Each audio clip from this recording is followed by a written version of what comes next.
Next, take smart risks. Risk is such a negative connotation in our society. It's such a negative word, right? Has negative connotations to it. But I want to suggest to you, taking risks is what leads to more happiness. It's what helped me get out of some really bad mental states, bad ruts. And I want to read to you a quote from a guy who beautifully sums this up. It's from a guy named Mihai Csikszentmihalyi, and he said, "The best moments in our lives are not the passive, receptive, relaxing times. The best moments usually occur if a person's body or mind is stretched to its limits in a voluntary effort to accomplish something difficult and worthwhile." It's a powerful statement because too many of us think that, it's cool, just going to sit on the couch, play a little video games, watch some TV. Oh, I don't want to take any risks. I might fail. What will people think of me? It goes back to that fixed mindset versus growth mindset. And another powerful thing we'll talk about in a bit. But something that's really cool, Mihai Csikszentmihalyi was a psychologist, and he studied this state called flow states. And flow states are defined as being an optimal state of being where you feel your best and you perform your best. And if you've ever played a sport and been in the zone, if you've ever lost yourself in a conversation like this weekend, talking to like-minded individuals, or if you ever just zoned in on one of the speakers, you know what a flow state is. However, he found that most people don't spend much time in flow states. So he wanted to change that, and he reversed engineered it and came up with what I think is one of the most powerful concepts, which is what you're seeing now. It's called the skills challenge ratio. And as you can see, it's a little complicated, but it's fairly simple. And take any area of your life, talking to women, working out, growing a business, doesn't matter what it is. When your skill level is high and your challenge is low, you're bored.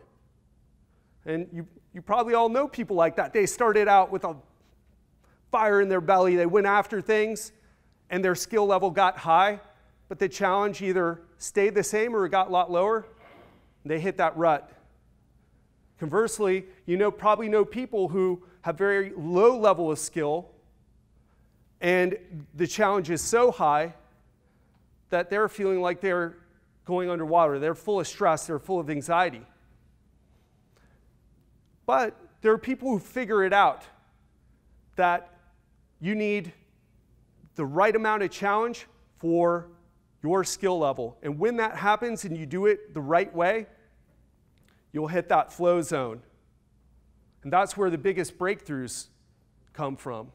And I don't have a lot of time to go into it. If you want to ask questions about it, we can talk more about it later. But I want to suggest that this flow zone is also the take smart risks zone.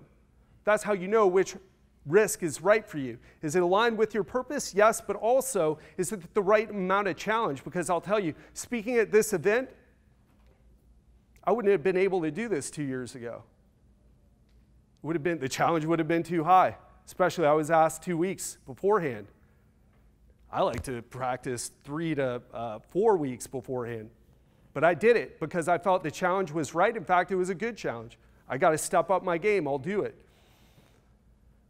So in your life, make sure you're taking the right challenges. You're challenging yourself at the right amount. Don't let anybody crush you with challenge. Make sure that it's at the right level. Also, make sure you're pushing yourself hard enough.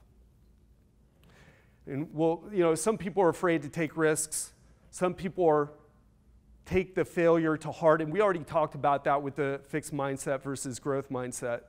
But you just have to detach from it.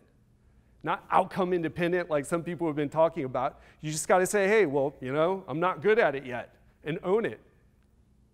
But that it's just a matter of time before you get better. But taking smart risks is one of the keys to overcoming any bad situation, any obstacle in your life.